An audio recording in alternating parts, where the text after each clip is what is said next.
হরে কৃষ্ণ। আজ 23শে ডিসেম্বর 2023 বাংলা 6 পৌষ শনিবার 1430 মোক্ষদা একাদশী। এই মোক্ষদা একাদশীর দিন আমি শ্রীমদ্ ভগবদ গীতা পাঠ করছি। আজ আমি পাঠ করছি শ্রীমদ্ ভগবদ গীতার অষ্টাদশ অধ্যায় মোক্ষ যোগের শ্লোক 49, 50, 51, 52 ও 53। অডিওর শুরুতে আমি সকল ভক্তিমতী মা ও ভক্তবৃন্দের কাছে একটি অনুরোধ, আপনারা সকলেই আমার এই ছোট্ট চ্যানেল অমৃত গ্রন্থকে আশীর্বাদ করুন এবং সাথে সাথে সাবস্ক্রাইব করে এই অমৃত গ্রন্থ চ্যানেলটিকে অনেক দূর পৌঁছে দিতে সহায়তা করুন, যাতে করে আমি এই অমৃত গ্রন্থ চ্যানেলের মাধ্যমে আমি সনাতনী হিন্দু ধর্মের সকল অমৃত ধর্মগ্রন্থগুলি পাঠ করে আপনাদের শ্রবণ করাতে পারি। এটি আমার মানব জীবনের মুখ্য উদ্দেশ্য। অচ্যুতম কেশবম কৃষ্ণ দামোদরম রামনারায়ণম জানকী বল্লভম। অচ্যুতম কেশবম কৃষ্ণ দামোদরম রামনারায়ণম জানকী বল্লভম। কে বলেছে ভগবান দেখা দেয় না, ভক্ত মীরার মতো প্রাণ ভরে ডাকো না। কে বলেছে ভগবান দেখা দেয় না, ভক্ত মীরার মতো প্রাণ ভরে ডাকো না। শ্লোক 49। অশক্ত বুদ্ধি সর্বত্র জিতাত্মা বিগত স্পৃহ নৈষ্কর্ম সিদ্ধিং পরমাং সন্ন্যাসেনাধি গচ্ছতি। অনুবাদ: জড় বিষয়ে আসক্তি শূন্য, বুদ্ধি সমন্বিত, সংযত চিত্ত ও ভোগ স্পৃহা শূন্য ব্যক্তি স্বরূপত কর্মত্যাগপূর্বক নৈষ্কর্মরূপ পরম সিদ্ধি লাভ করেন। তাৎপর্য: যথার্থ ত্যাগের অর্থ নিজেকে সর্বদা পরমেশ্বর ভগবানের অবিচ্ছেদ্য অংশ বলে চিন্তা করা এবং তাই মনে করা উচিত যে কর্মফল ভোগ করার কোনো অধিকার আমাদের নেই। আমরা যেহেতু পরমেশ্বর ভগবানের অবিচ্ছেদ্য অংশবিশেষ, তাই আমাদের সমস্ত কর্মের প্রকৃত ভোক্তা ভগবান স্বয়ং। সেটি যথার্থ কৃষ্ণ ভাবনা। কৃষ্ণ ভাবনায় নিয়োজিত মানুষই যথার্থ সন্ন্যাসী। এই মনোভাব অবলম্বন করার ফলে মানুষ যথার্থ শান্তি লাভ করতে পারেন, কারণ তিনি যখন যথার্থভাবে পরমেশ্বর ভগবানের জন্য কাজ করেন, এভাবে তিনি আর কোনো রকম বিষয়ের প্রতি আসক্ত হন না। তিনি তখন ভগবৎ সেবালব্ধ দিব্য আনন্দ ব্যতীত আর অন্য কোনো সুখ ভোগের প্রতি অনুরক্ত হন না। বলা হয় যে সন্ন্যাসী তার পূর্বকৃত সমস্ত কর্মফলের বন্ধন থেকে মুক্ত, কিন্তু কৃষ্ণ ভাবনায় ভগবদ ভক্ত তথাকথিত সন্ন্যাস গ্রহণ না করেই স্বাভাবিকভাবেই এই মুক্ত স্তরে অধিষ্ঠিত হন। চিত্তবৃত্তির এই অবস্থাকে বলা হয় যোগারূঢ় বা যোগের সিদ্ধ অবস্থা। এই সম্বন্ধে 3য় অধ্যায় প্রতিপন্ন হয়েছে।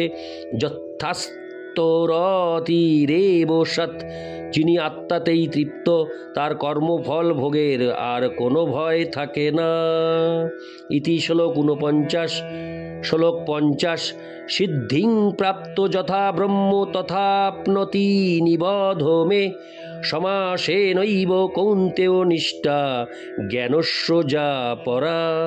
অনুবাদ: হে কৌন্তেয়, নৈষ্কর্ম সিদ্ধি লাভ করে জীব যেভাবে জ্ঞানের পরা নিষ্ঠা রূপ ব্রহ্মকে প্রাপ্ত হন, তা আমার কাছে সংক্ষেপে শ্রবণ করো। তাৎপর্য: ভগবান অর্জুনের কাছে বর্ণনা করছেন কিভাবে মানুষ পরমেশ্বর ভগবানের জন্য সমস্ত কাজ করার মাধ্যমে কেবল তার বৃত্তিমূলক কর্মে যুক্ত থেকেই অনায়াসে পরম সিদ্ধির স্তর প্রাপ্ত হতে পারে।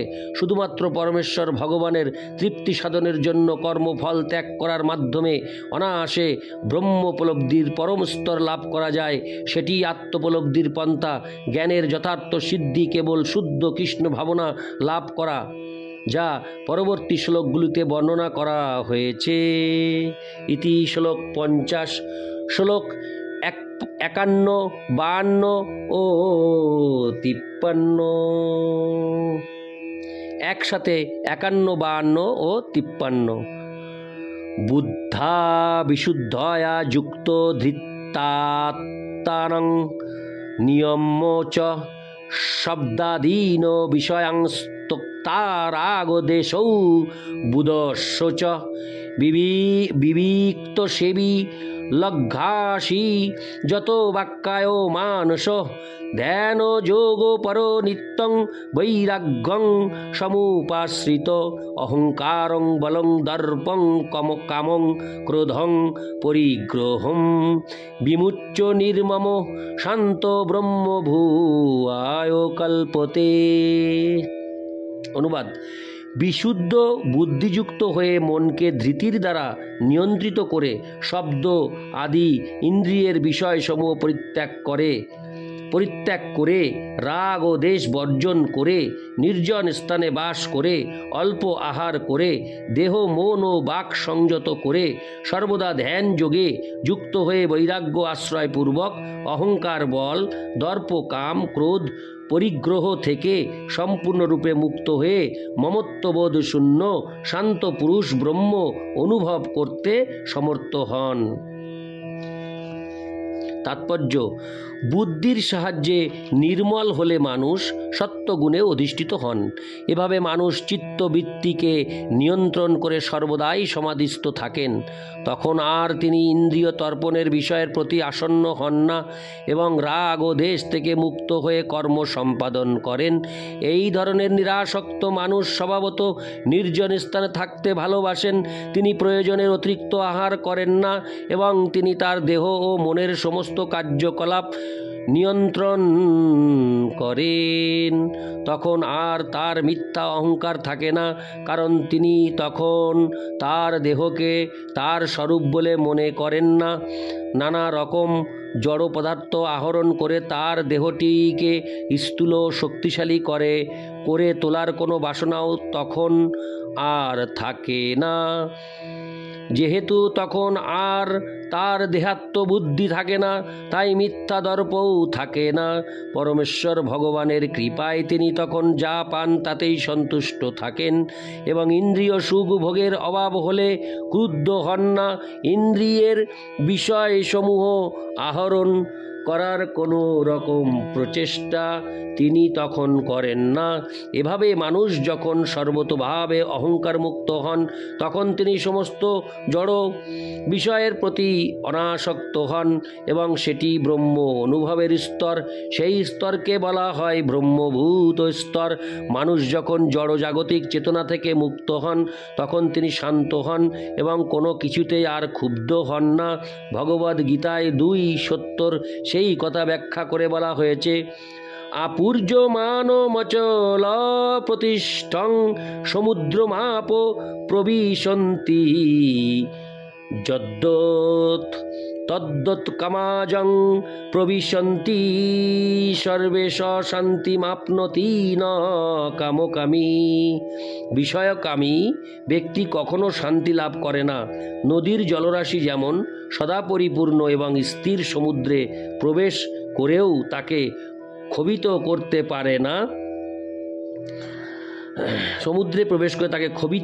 পারে না, কামসমূহ তেমনি কোনো স্থিতপ্রজ্ঞ ব্যক্তিতে প্রবিষ্ট হয়েও তাকে বিক্ষুব্ধ করতে পারে না। অতএব তিনি শান্তি লাভ করেন। ইতি শ্লোক একসাথে সমাপ্ত হলো 51, 52 ও 53। অচ্যুতম কেশবম কৃষ্ণ দামোদরম রামো নারায়ণম জানকী বল্লভম। অচ্যুতম কেশবম কৃষ্ণ দামোদরম রামো নারায়ণম জানকী বল্লভম। কে বলেছে ভগবান দেখা দেয় না, ভক্ত মীরার মতো প্রাণ ভরে ডাকো না। কে বলেছে ভগবান দেখা দেয় না, ভক্ত মীরার মতো প্রাণ ভরে ডাকো না। হরে কৃষ্ণ।